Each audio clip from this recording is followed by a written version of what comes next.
Γεια σας, καλώς ήρθατε σε ένα mini vlog. Σήμερα θα σας πάρω μαζί μου εδώ στο Ανόβερο να δούμε μια με την καθημερινότητά μου.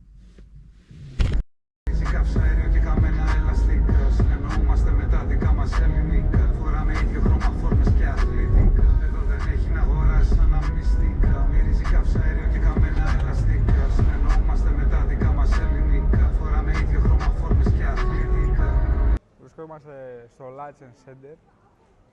Κάναμε ένα μικρό γεύμα. Μικρό, όχι πολύ. Πολύ μικρό το γεύμα σήμερα. Παντόφλα, ολόκληρη ήταν.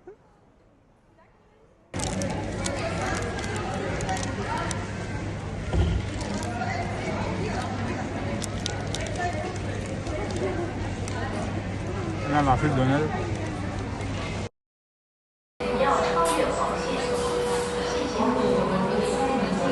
Εδώ έχουμε καλυβούλες. Λίγες. Έχουμε εδώ τζούρος, bratwurst